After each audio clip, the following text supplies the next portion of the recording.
नमस्कार दोस्तों, मैं आनंद सर एक बार फिर से आपका करता हूं मैथमेटिका के YouTube चैनल पर स्वागत। आज की हमारी चर्चा का विषय है सेकेंड ईयर फिजिक्स का बहुत ही इंटरेस्टिंग टॉपिक, जो कंप्लीटली थ्योरेटिकल टॉपिक आज तो हम फिलहाल उससे कह सकते हैं, ये इलेक्ट्रिक फील्ड। एक इसमें हम लोग डेरिवेशन भी हो सकता है कर ले जाए, ठीक है। ये हमारे टॉपिक का नाम हिंदी में होता है विद्युत क्षेत्र, या इंग्लिश में हम लोग क्या कहते हैं, इलेक्ट्रिक फील्ड। काफी इंटरेस्टिंग चैप्टर है, एक्सरसाइज है मित्रों। ये 1.1 के ही अंतर्गत हमारी आती है, ठीक है। तो आइए ध्यान देते हैं इलेक्ट्रिक फील्ड किसे कहते हैं। पिछले क्लासेस में हम पढ़ चुके हैं कि हमारा जो चार्ज होता है, यानी कि आवेश जो होता है, यह दो प्रकार का होता है। एक तो हमारा पॉजिटिव चार्ज होता है और दूसरा निगेटिव चार्ज होता है, ठीक है। अब यहाँ पर देखिएगा, अगर हम कोई चार्ज उठाकर रख दें, फिर से समझिएगा, अगर हम कोई चार्ज उठाकर रख दें तो फिर उसके पास कोई चीज अगर लाए हम, तो होता क्या है, कोई चार्ज अन्य चार्ज उसकी तरफ लाने पर, चाहे वो प्लस ले आइए चाहे वो माइनस ले आइए, ये कुछ ना कुछ, ये लाने वाले चार्ज को कुछ ना कुछ फील होगा, उसे लगेगा या तो ये इसे कोई एक चीज है जो दिखाई तो नहीं दे रही है पर उसको अपने तरफ खींच रही है अथवा ढकेल रही है। अगर समान स्वभाव का हुआ तो आप पीछे पड़ चुके, प्रतिकर्षण होगा, यानी इसे फील होगा कोई है जो मुझे ढकेल रहा है। इसे लगेगा कि ये मुझे कोई ऐसा लग रहा है खींच रहा है। और ऐसा सिर्फ इसी साइड से नहीं, आप ये चार्ज चाहे जिस तरफ से ले आएंगे, चाहे वो पॉजिटिव निगेटिव जैसा भी होगा, उसके साथ कुछ न कुछ फीलिंग डेवलप हो जाएगी। इसको आप चुंबक वाले चैप्टर में पढ़े होंगे। किसी भी चुंबक के पास जब हम लोहे की कोई चीज ले जाते हैं तो क्या होता है, वो उसको अपनी तरफ क्या करता है, खींचता, दूर से ही एक फीलिंग आने लगती है, ठीक है। इस चीज को आप बड़े आराम से समझ सकते हैं, ठीक है। तो यही चीज है कि अगर हमने कोई चार्ज ले लिया, चाहे पॉजिटिव ले लिया हो चाहे निगेटिव ले लिया हो, उसके चारों तरफ एक क्षेत्र होगा जिसमें कोई एंट्री जो करेगा वो तुरंत अपना प्रभाव दिखाना शुरू कर देगा। मैं इसको बहुत ही सिंपल से एक एग्जाम्पल से समझाता हूँ। जब आप किसी के घर में प्रवेश करते हो और वो घर वाला कुत्ता पाला हो, जरा समझिएगा, जब आप गेट तक होते हैं तो वो कुत्ता क्या करता है, आपको घूर कर देखता है और आपकी हालत खराब है, यानी कि उसने अपना प्रभाव जमाना शुरू कर दिया, ठीक है। और ज्यों आप गेट को छूते हो, ये कुत्ता क्या करता है, आपका खड़ा हो जाता है अपने जगह पर। आप ज्यों गेट का कुंडी घसकाते हो, आपकी तरफ दौड़ने लगता है, फिर आप दूसरे ही भाग लेते हो। क्या आपका उसका संपर्क हुआ? नहीं, ये आंखों और आंखों में बातें होने लगी और फिर घसका घसकी या भागा भागी शुरू हो गई।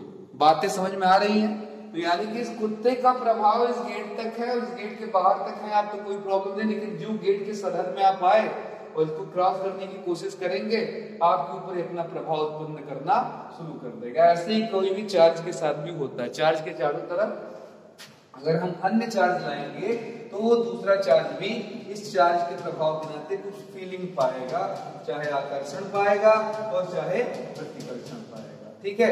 तो किसी भी चार्ज के चारों तरफ का वह क्षेत्र, इतना सिंपल शब्द है, किसी भी चार्ज के, चाहे वो प्लस हो चाहे वो माइनस हो, फिर कह रहा हूं, उसके चारों तरफ का वह क्षेत्र जिसमें कोई अन्य चार्ज क्या करे, फीलिंग पाए। फीलिंग पाएगा मतलब आकर्षण पाए या प्रतिकर्षण पाए। इसको और भी सिंपल में बोलूं, फीलिंग लिखकर तो काम हमारा चलेगा नहीं, तो इसमें मैं कहूंगा किसी चार्ज के चारों तरफ का वह क्षेत्र जिसमें कोई दूसरा चार्ज, ठीक है, जिसको हम लोग परीक्षण आवेश भी बोलते हैं, यानी कि टेस्ट चार्ज भी बोल लेते हैं। क्या बोलते हैं? परीक्षण आवेश या टेस्ट चार्ज, ठीक है।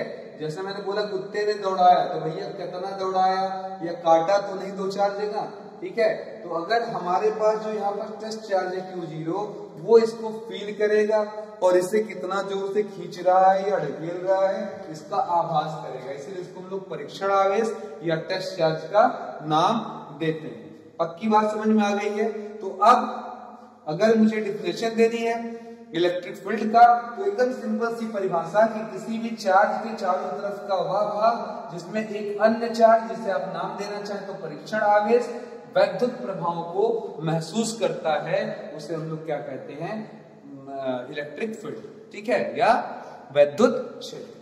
वैद्युत क्षेत्र को अंग्रेजी में इलेक्ट्रिक फील्ड कहने के नाते हम लोग जनरली किससे दर्शाते हैं, ई से दर्शाते हैं, ठीक है। ई से उसकी तीव्रता को दर्शाते हैं, वैद्युत तीव्रता यानी कि इंटेंसिटी, इलेक्ट्रिक फील्ड इंटेंसिटी, अब इस पर भी हम आएंगे, ठीक है। इलेक्ट्रिक फील्ड इंटेंसिटी को हम किससे दर्शाते हैं, ई से दर्शाते हैं, वैद्युत तीव्रता, ठीक है। क्लियर हो गया, वैद्युत क्षेत्र की तीव्रता को हम ई से दर्शाते हैं। बात समझ में आ गई है।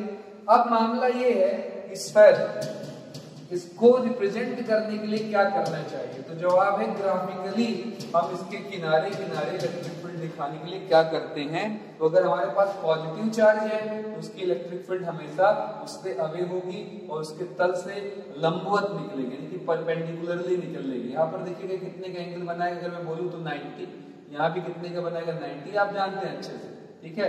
क्या विलंब अपने केंद्र पर कितने का कोण बनाता है 90 का, तीन अपने तल से 90 डिग्री का एंगल बनाता हुआ इलेक्ट्रिक फील्ड निकलेगा और हमेशा पॉजिटिव चार्ज के केस में उससे अवे होगा।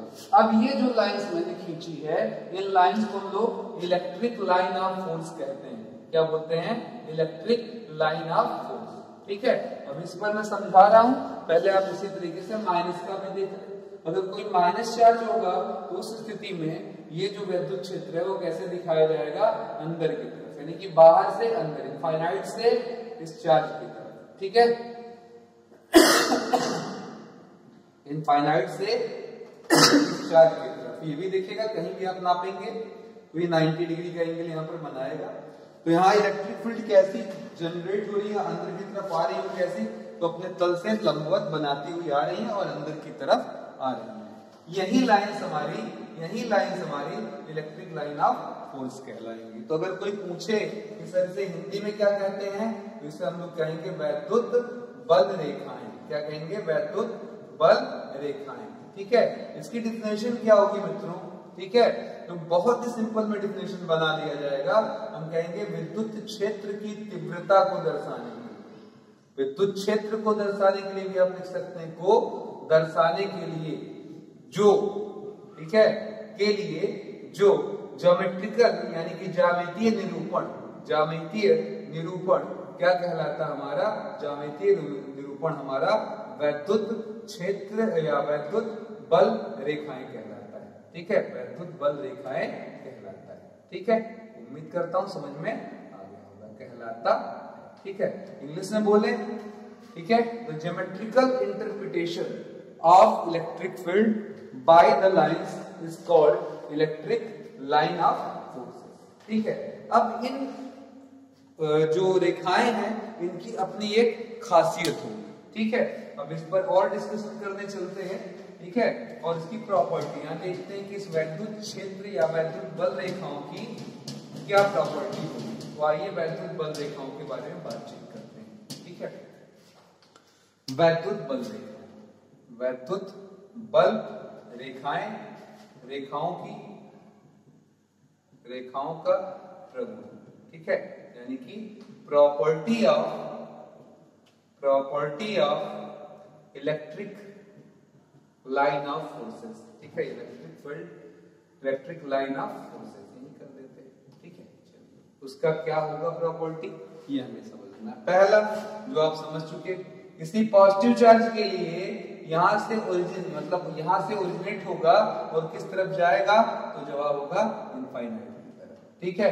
किसी नेगेटिव चार्ज के लिए क्या होगा, तो जवाब होगा इनफाइनाइट से आएगा चार्ज, यानी कि इस चालक की तरफ, जो भी ये होगा इसकी तरफ आएगा, ठीक है। दूसरा, अगर मान लेते हैं कि कहीं पर आपने इलेक्ट्रिक फील्ड ऐसे दिखा दिया, ठीक है, कि सर ये इलेक्ट्रिक फील्ड है। अब हमने पूछा कि सर ये वैद्युत बल रेखा, मैंने पूछा सर यहाँ इलेक्ट्रिक फील्ड या यहाँ इलेक्ट्रिक फील्ड, यहाँ इलेक्ट्रिक फील्ड या यहाँ electric field, point A B C या डी पर उसकी डायरेक्शन इलेक्ट्रिक फील्ड की क्या होगी, तो यहाँ पर आपको टेंजेंट यानी कि स्पर्शी खींचना होगा।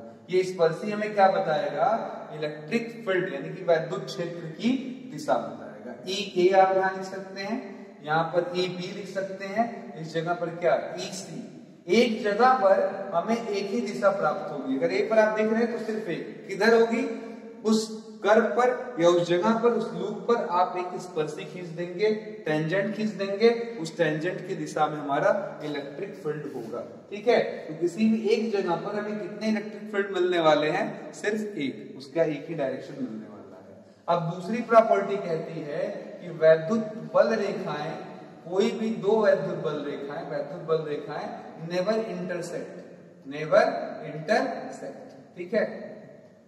वैद्युत बल रेखाएं, ठीक है, यानी कि electric line of forces, electric line of forces never intersect, मतलब कभी भी एक दूसरे को काट नहीं सकती। क्यों नहीं काट सकती, क्या भैया क्या बुराई है, आइए काट कर देखें। तो देखिए जहां कट रही है उस जगह पर आइए, इस पॉइंट को कोई नाम दे दीजिए, चलिए पी।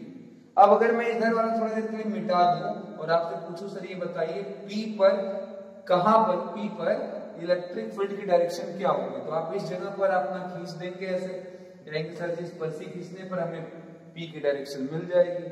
अब हमने दूसरा वाला जो यहाँ पर कट किया था ये वाला हटा दिया थोड़ी देर के लिए आपको समझाने के लिए, और कहा सर इसके हिसाब से स्पर्शी बताइए, तो पता चलेगा सर आप स्पर्शी ऐसे बना लोगे, कहोगे सर जी पी पर ऐसे मिलेगा, ठीक है। अब वापस देखिए दोनों लाइन से बना, तो एक ही पी पॉइंट पर आपको दो इलेक्ट्रिक फील्ड का डायरेक्शन मिल रहा है जो कॉन्सेप्चुअली गलत है। कॉन्सेप्चुअली हम क्लियर कट हैं, किसी भी एक जगह पर इलेक्ट्रिक फील्ड की डायरेक्शन एक ही होती है, इसीलिए हम चाहे जितनी इलेक्ट्रिक फील्ड बना लें वो कभी इंटरसेक्ट नहीं करेंगे। अब देखिएगा जैसे आपने नॉर्थ से साउथ वाला हिसाब किताब पढ़ा है वैसे ही देखिएगा नॉर्थ की जगह लेने आ जाएगा प्लस क्यू और साउथ की जगह लेने आ जाएगा minus Q. North to south यानी कि आपका जो चुंबक होता है उसमें नॉर्थ से साउथ की तरफ मैग्नेटिक लाइन ऑफ फोर्सेस यानी कि हम कह सकते हैं इसको चुंबकीय बल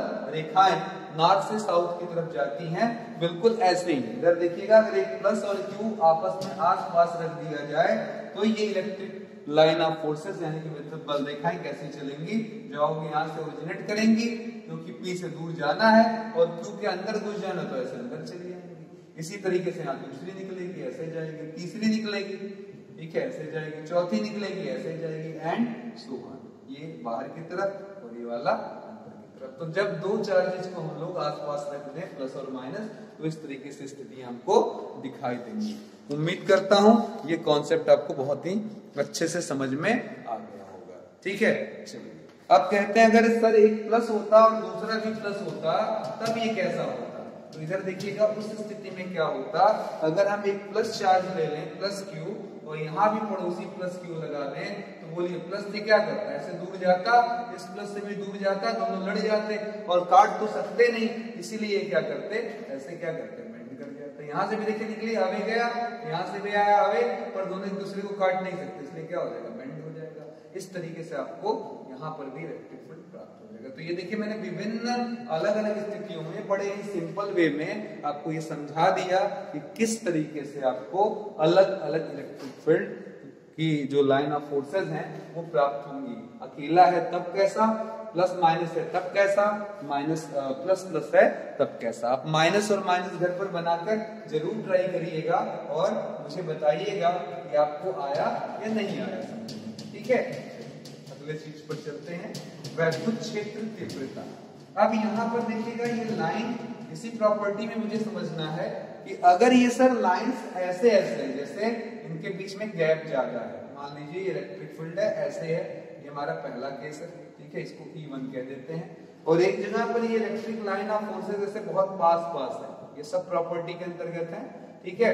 अगर ये बहुत पास पास है तो दोनों में क्या फर्क होगा, इसको हम E2 लिख देते हैं, ठीक है। तो E1 का जो स्थिति है, इस स्थिति में इनके बीच के गैप अधिक हैं, यानी कि इलेक्ट्रिक लाइन ऑफ फोर्सेस कम है यहाँ पर, यानी कि इसकी इंटेंसिटी यानी कि तीव्रता क्या होगी यहाँ पर, कम होगी। अगर ये इनका घनत्व कम, रेखाओं का घनत्व यानी कि डेंसिटी कम, उनके बीच में जगह ज्यादा है, गैपिंग ज्यादा है, तो इनका जो प्रभाव होगा वो कम हो जाएगा, इंटेंसिटी उनको क्या मिलेगी, कम मिलेगी। यहाँ देखिए अगर इलेक्ट्रिक लाइन ऑफ फोर्सेस की डेंसिटी अधिक हो जाती है, यानी कि वैद्युत बल रेखाओं की डेंसिटी अधिक हो जाती है, यानी कि घनत्व तो ज्यादा हो जाता है, तो उस स्थिति में क्या होगा, ये लाइंस पास पास पाई जाएंगी और इनका प्रभाव बढ़ जाएगा, यानी कि इसकी तीव्रता इंक्रीज कर जाएगी, तीव्रता इंक्रीज कर जाएगी, ठीक है, यानी कि इंटेंसिटी क्या करेगी, बढ़ जाएगी। इसको हम ऐसे कह सकते हैं। तो रेखाओं का पास पास होना ये बताता है कि वहां पर इलेक्ट्रिक फील्ड का जो मान है वो ज्यादा है, जबकि इनका गैप में रहना ये बताता है मेरे दोस्त कि उनका जो इलेक्ट्रिक फील्ड इंटेंसिटी है यानी कि तीव्रता है वो कम है। ठीक है, अब E की वैल्यू कितनी होगी ये थोड़ा दिलचस्प है, इसी को हम लोग जानने के लिए अगली हेडिंग की तरफ चल रहे हैं, वैद्युत तीव्रता।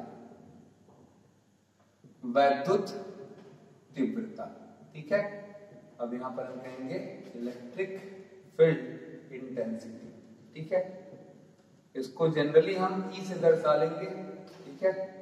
और अगर सिर्फ मैथमेटिकली बोलें E बराबर होता है F बाई Q। फिर से मैं बोलूंगा F बाई क्या होता है Q, और Q भी ना लिखकर Q0।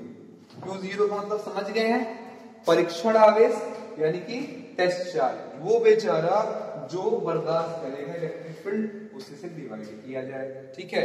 तो E बराबर क्या हो जाता है, फॉर्मूला की बात करें F बाई क्या होता है Q0। F आप पिछले क्लास में पढ़ चुके हैं, ये कूलम्बियन बल है जिसका मान है 1/4 silent 0 K Q1 Q2 by R square. इसमें एक चार्ज खुद Q0 होगा, बटे में क्या लगा देंगे Q0, इसको इस यहाँ से काट देंगे। अगर डायग्रामेटिकली आप पूछेंगे तो यहाँ Q1 रखा है जिससे आपका इलेक्ट्रिक फील्ड इस तरीके से निकल रहा है, और यहाँ से R दूरी पर एक चार्ज लाकर रख दिया मैंने, क्या Q0। अब ये बेचारा Q0 कितना बल, कितना इसका बल इसको महसूस हो रहा होगा, इसी अमाउंट को इसका यूनिट चार्ज कितना बर्दाश्त कर रहा होगा, इसे जानने के लिए हम लोग ये मान निकालेंगे। इसको काट दिया और E का हमें फॉर्मूला मिल गया 1/4 पाई साइलेंट 0 K Q1 बाई क्या R स्क्वायर। अब देखिएगा इसका प्रैक्टिकल टाइप डिफरेंशियल है, जरा डिफरेंशियल बनाते हैं। जैसे समझिएगा मेरे पास एक झोला था, ठीक है। उस झोले का मैंने बोला दाम भैया 100 रुपए, ठीक है। किसी ने कहा इस झोले में क्या है, मैंने बोला 10 किलो संतरा। ध्यान से सुनिएगा, 10 किलो संतरा। ध्यान से देखिएगा, एक झोला है, उस झोले में कुछ चीजें थी जिसका मैंने आपसे 100 रुपया वसूला। किसी ने पूछा है क्या इसके अंदर, मैंने बोला सर 10 किलो इसके अंदर क्या है, संतरा है, ठीक है।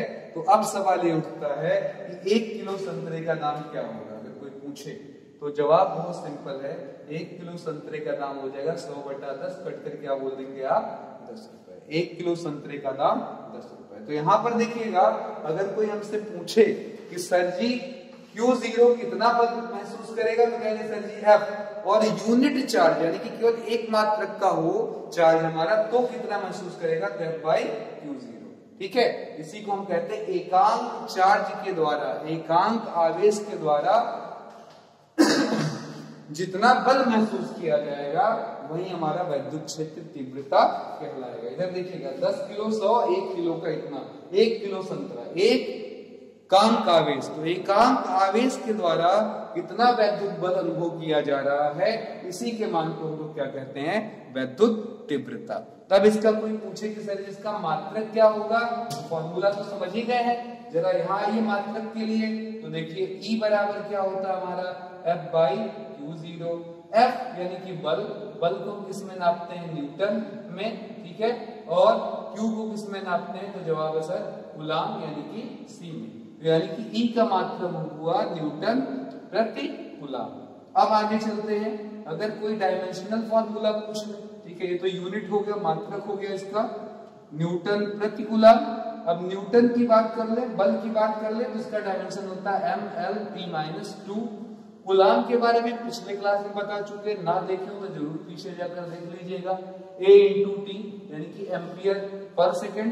अब इसको ऊपर ले जाएंगे तो T के ऊपर एक के बजाय -1, A के ऊपर -1 आ जाएगा, तो हमारा हो जाएगा mL/P-2, K पर -1 और T पर -1। तो हमारा रिजल्ट हो गया mL, ये दोनों एक साथ, P के पावर -2 -1 मिलकर -3, A पर क्या आ जाएगा, -1। तो ये इसका यूनिट हो गया, ठीक है। अब चलिए, अगर मैं किसी बिंदु पर, आपने पिछले क्लास में सुपरपोजिशन प्रिंसिपल यानी कि अध्यारोपण सिद्धांत बल के ऊपर पढ़ा, इसके ऊपर पढ़ा, बल के ऊपर अध्यारोपण सिद्धांत पढ़ा। अब यहाँ पर अगर मैं आपसे इलेक्ट्रिक फील्ड के मामले में पूछ लूं कि सर अध्यारोपण सिद्धांत जरा समझाइए, तो कैसे काम करेगा अध्यारोपण, फिर से मैं इसका नाम बोल दूं, अध्यारोपण का मतलब होता है सुपरपोजिशन प्रिंसिपल, ठीक है। मैं एक बात जरूर कहूंगा, देखिए वीडियो के बीच बीच में आकर देखना बंद करिए, ये चैप्टर वाइज मैं जब वीडियो अपलोड कर रहा हूं, तो पीछे वाला अगर लिंक आप नहीं पकड़ेंगे तो ये इतना आसान नहीं है कि आप हर चीज जान जाए। और अगर आप पीछे वाला देखते हुए आ रहे हैं तो मैं 100% ये कह रहा हूं, इससे आसान कुछ नहीं है। तो सबसे पहले क्या आपका अध्यारोपण सिद्धांत, पिछले क्लास में समझाया था कि जब एक चार्ज है उसको बहुत लोग घेर घार ले तो उस पर पड़ने वाला नेट बल क्या कहलाता है, हमारा सुपरपोजिशन प्रिंसिपल, वो बल के लिए था। अभी इलेक्ट्रिक फील्ड के लिए पूछ रहे हैं कि वैद्युत क्षेत्र तीव्रता के लिए सर सुपरपोजिशन प्रिंसिपल क्या है। तो जवाब है हमारे पास यहाँ पर एक पॉइंट P है और ये पॉइंट P घिरा हुआ बहुत सारे चार्जेस से, Q1, Q2, Q3, Q4, Q5 and so on, Qn। तो अब पूछे सर इस P पर कितना प्रभाव लग रहा होगा, कितना बल लग रहा होगा। अगर यहाँ कोई टेस्ट चार्ज रख दिया जाए तो उस पर कितना टोटल इलेक्ट्रिक फील्ड काम करेगा। तो देखिए ये लगाएगा अपना इलेक्ट्रिक फील्ड, E1 कह सकते हैं, इसको E2 कह सकते हैं, इसको E3 कह सकते हैं। ये जो इलेक्ट्रिक फील्ड लगाएगा E4, E5 एंड लास्ट में हम लोग क्या कह सकते हैं, En। तो P पर लगने वाला कुल इलेक्ट्रिक फील्ड कितना है, तो जवाब होगा sir E1 plus E2 plus E3 and so on करते हुए En कह सकते हैं। ठीक है, इस तरीके से सबको आप जोड़ लेंगे। वैसे फॉर्मूला आपको याद है तो देखिएगा, अगर मैं वेक्टर हटाकर बात करूं तो 1/4 पाई साइन 0, मान ले दूरी R1, यहाँ पर दूरी R2, डिस्टेंस R3 यहाँ पर, और लास्ट वाले में डिस्टेंस कितनी Rn। तो यहाँ पर क्या लिखेंगे 1/4 साइन 0। फॉर्मूला इलेक्ट्रिक फील्ड का क्या है, फिर से याद करिए जरा, 1/4 पाई साइन 0 Q बाई क्या होता है R², जहाँ Q वो चार्ज है जिसका हम इलेक्ट्रिक फील्ड लेने वाले हैं। तो बोलिए पहले वाले केस में क्या हो जाएगा, Q1 बाई क्या हो जाएगा R1 का स्क्वायर। दूसरे केस में क्या हो जाएगा 1/4 पाई साइन 0 के Q2 बाई क्या हो जाएगा R2 का स्क्वायर, और लास्ट में 1/4 साइन 0 के Qn बाई क्या हो जाएगा Rn स्क्वायर। अब कोई समझदार लड़का है इसको सिग्मा फॉर्म में लिखना चाहे तो उसके लिए देखिए काम कितना आसान है। वो कहेगा सर ये सारी चीजें क्या हो जाएंगी हमारी कॉमन, तो इसको पूरा बाहर निकाल कर लिख दीजिए 1/4 साइन 0 के आगे Q1 बाई R1 लिख रहे हैं, यहाँ 1 1, यहाँ पर क्या है 2 2, यहाँ पर क्या है n n। तो आप दिमाग लगाइए, QI यहाँ RI, R पर क्या है स्क्वायर, तो स्क्वायर लगा दीजिए और आगे सिग्मा लगाकर लिख दीजिए सर वैल्यू 1 से लेकर कहां तक बदल रही है, तो 1 से लेकर कहां, ये हमारा इलेक्ट्रिक फील्ड के लिए हमारा डेरिवेशन निकल आया। क्लियर हो गया।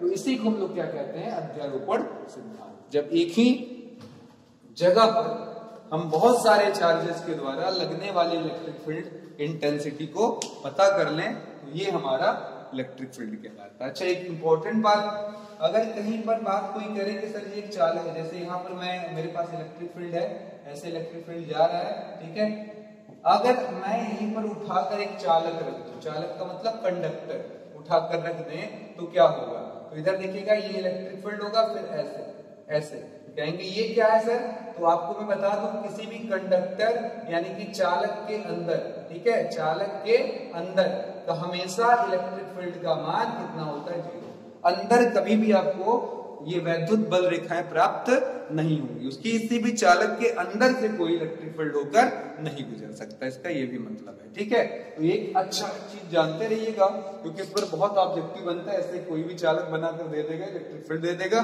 पूछ बैठेगा कि ऊपर वाले की अगर इलेक्ट्रिक फील्ड इंटेंसिटी मान लेते हैं, देखिए मात्रक याद है ना, क्या मात्रक बताया गया, न्यूटन प्रति कूलम। मान लीजिए किसी ने लिखा 10 न्यूटन प्रति कूलम है, पूछ लेगा ऐसे कंडक्टर है, एक रेडियस ओडियस तमाम चीजें दे देगा, 10 सेंटीमीटर है, बताइए इसके अंदर इलेक्ट्रिक फील्ड इंटेंसिटी क्या है, तो जवाब है हमेशा क्या 0। ये सब लॉलीपॉप है जो आपको बचाने के लिए दिया जाता, तो इस प्रकार के लॉलीपॉप में ना बचे मित्रों, और बड़े आराम से इस चीज को, ठीक है।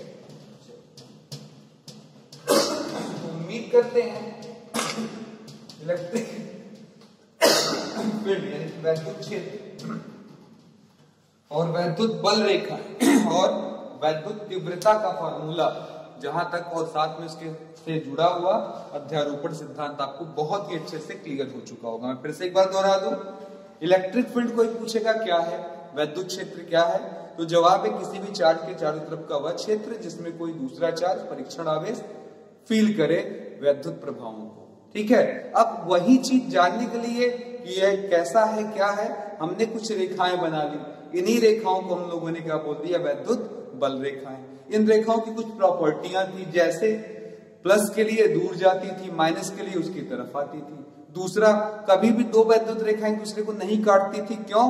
काश बता चुका, क्योंकि किसी भी जगह पर हम स्पर्शी खींचेंगे तो हमें इलेक्ट्रिक फील्ड की डायरेक्शन मिलने लगेगी, और अगर काटेंगी तो वहां पर इलेक्ट्रिक फील्ड की डायरेक्शन कितनी मिलेगी, 2, जो कि थ्योरेटिकली 100% गलत है। ठीक है। उसके अलावा तीसरा क्या बताया मैंने कि किसी चालक के अंदर कभी भी आपको इलेक्ट्रिक फील्ड मिलने वाला नहीं है, वैद्युत क्षेत्र मिलने वाला नहीं। ठीक है। फिर आगे चौथी प्रॉपर्टी मैंने आपको बताई कि आपका जितना ज्यादा ये घना होगा वैद्युत बल रेखाएं, उतना ही तीव्रता अधिक, ये घनत्व जितना कम उतना ही तीव्रता आपका कम।